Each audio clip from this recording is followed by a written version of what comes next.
My name is Anil Bajpayee and welcome to Education Tattva. This is not going to be a normal technical video, but this is more about the experience that India is going through. So, as you all must be aware, that India is going through one of the worst time just because of this pandemic.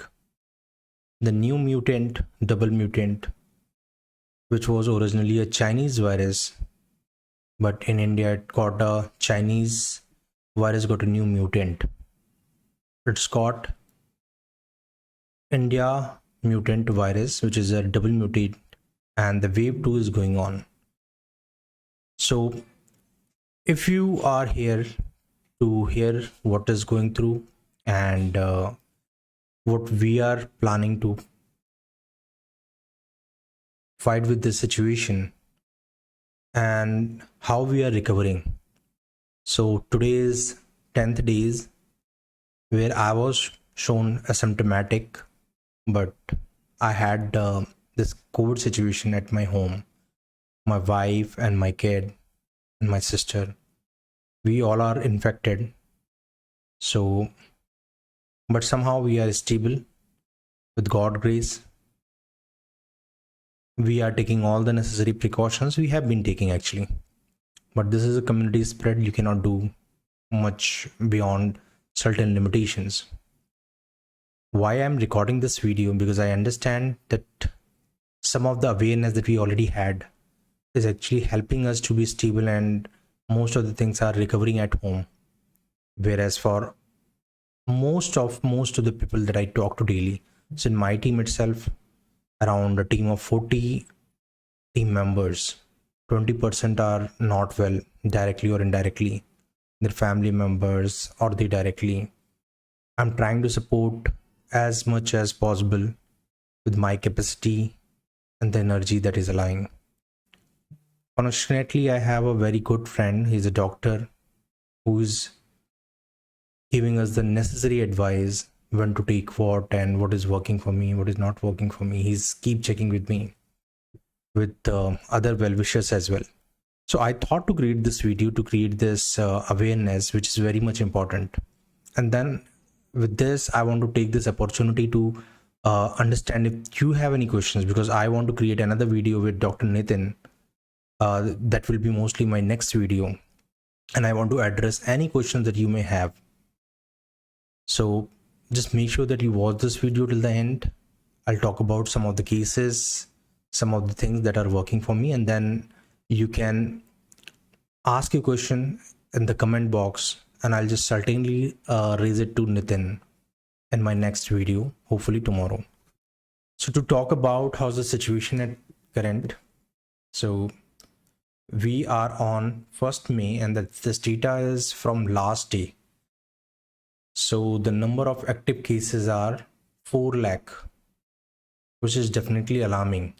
So if you notice that it took almost 4 months to reach to the cases 92, and it is 4 times higher, and that is within the period of 1 month. So how dangerous it was in terms of spreading so quickly.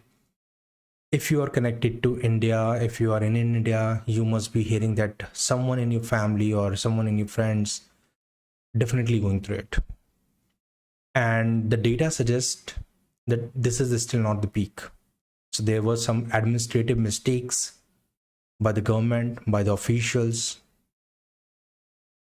So that is where I think everyone is, and I'm not only blaming them, we should blame individuals as well, because we have been careless for certain time. When the vaccination program started, we could not arrange the vaccination for our parents just because of a lot of negativity, lot of negative news related to vaccination. I myself delayed my mother's vaccination certainly for 1 month, which I could have planned earlier, and by this time she should have taken the second dose. But still, she took the first dose, and hopefully I think that is working because she's not showing any symptoms, touch wood, so far. And situation where, so this is the overall thing. And then if we talk about there are some of the deaths, and as you know, like these are the government records. It may not be as accurate as it should be. Some of them who are not reported and part of the casualty, so these are also not counted in here.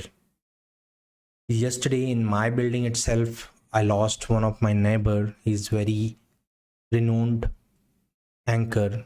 His name was Rohit Sardana, and that shocked me.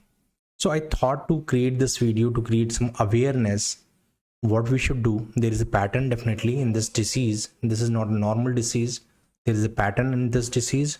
So if we split this overall disease into phases, this is into two phases, day 1 to day 5 and day 6 to day 10.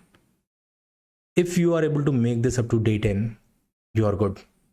But most of the time people are not realizing that by day 5, when the COVID symptoms are appearing, if they just mistook it with some other diseases like normal flu, viral, or anything else, from 6 day to 10 day, they are into the worst situation.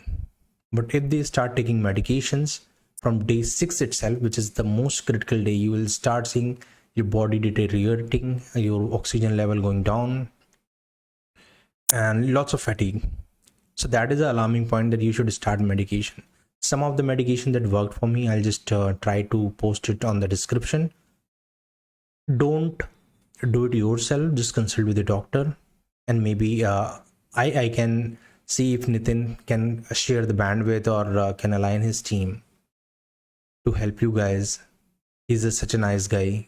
He helped at least 10 to 12 his friends, college friends. So what worked for me, I think, since I was COVID-1 survivor, there was some immunity in my body, and I thought like I couldn't, I will never catch any COVID wave 2 or wave 3 kind of thing, right? So this was first wrong assumption or the myth that I had. So that is point number 1. And then the second thing, when my whole family got tested, my report was on RT-PCR, it was negative, though it was clearly showing the COVID symptoms. Why? I had loss of taste, I had a lot of smell, loss of smell. I had, but that is not very acute. Last time it was very acute. It was really sure that it was loss of smell and taste, but this time it was not that acute. But in my family, my wife and my son, when they showed the RT-PCR report positive, because they were not here when the COVID-1 caught us. So luckily they were not here, but this time they were the alarming signal for us that COVID has reached out to our place. My son, who's 2 years old, he got a CT value as 16, whereas my wife is 17. So as per the current standard, 24 and below is high, 24 to 35 I believe is a mild, and then above then it moderate or it shows negative, right? So far my oxygen level is maintaining 97, 98. Sometimes when I'm exerting a lot, it's dropped to 92, which is not correct. So most of you, if you are going through the same phase, you need to make sure that your oxygen is stable. So oximeter is the first thing that every family should have at least. That is point 1 recommendation. Second thing, when it starts showing COVID symptoms, you should definitely reach out to your doctor, your friend, someone who's recovered. That should be the immediate priority. And some of the medicines that I'm taking, I'll just, as I mentioned, I'll write down in the description. But other than this, you need to take a lot of rest. You need to do the steam. You need to do the breathing exercise. That helped me a lot. So this is my day 10. I am still recovering, but I thought to like create this awareness video because most of you, I have been spending hours of talking about it. Some of you are catching it and you are recovering as well. Some of you are still not aware. So awareness is very important. If you are recovered, I would suggest you after 10-15 days when you are recovered, whatever the guidelines for the plasma donation, go for it. You should have positive and negative RT-PCR report for that. And then that's how we can save the humanity, right? And do whatever help you can do. If you can donate it monetary. Some of the friends who are at abroad at this time, I have been requesting them to check for oxygen concentrator. India needs this the most at this time. So make sure whatever you can do for your friends, families, your country, just go and do for that. Don't get into the trap. There are a lot of fraud NGOs, fraud people in the market. So like if I just talk about one of my experience, I was working for one of my colleagues' father for plasma donation. I got those many numbers. People were just spreading it out on the messages without even verifying. It took me 5 hours with no success. So that is important. If you are sharing any lead, just make sure that you are validating. It saves a lot of time for others. Don't dump medicines, don't dump oxygen cylinders unnecessarily. It may save someone else's life as well.